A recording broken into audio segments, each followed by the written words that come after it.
e quindi mi tocca lavorare di mio e fare questo mestiere che oramai faccio da 25 anni, quello di portare il sorriso nella vita delle persone, del sorriso sul viso della gente.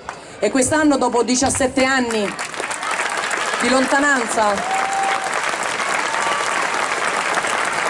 sono tornata a calcare nuovamente il palco della Sai l'Ultima, che mi vide protagonista nell'anno, come concorrente nell'anno 1994, e proprio nell'anno 1994 nacque il mio cavallo di battaglia, per il quale la gente mi ricorda. Allora ci fu un grande conduttore che mi disse: Valentina, ogni volta che farai una serata, un evento, teatro, questa barzelletta non dovrai dimenticarla mai, la devi fare sempre, perché vedrai che negli anni diventerà il tuo cavallo di battaglia. Aveva ragione, perché questa barzelletta nel tempo è diventata anche il mio grande portafortuna. E stasera, insieme con voi, con tutto il pubblico di San Giovanni su Ergio, da dove provenite, vorrei, prima di fare la barzelletta, fare un grande applauso meritato a quel grande conduttore che rispondeva al nome di Gigi Sabbani. Quindi a lui il mio ricordo sempre, ogni santa sera.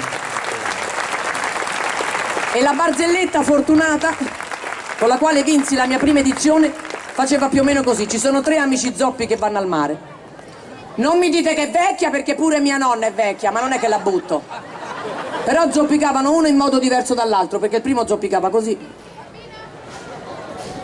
il secondo zoppicava così,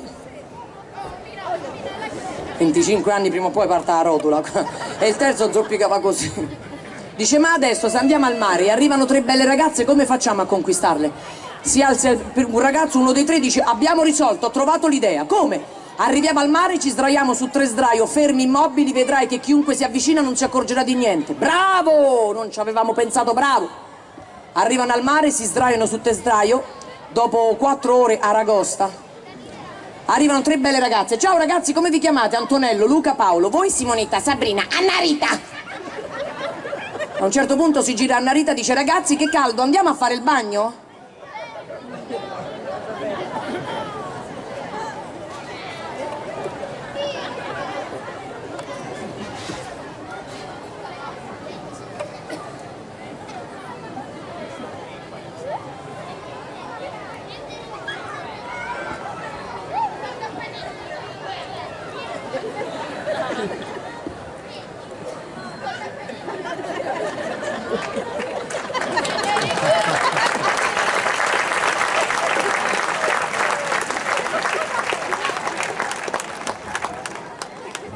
Si alza il primo: Dio come scotta sta sabbia.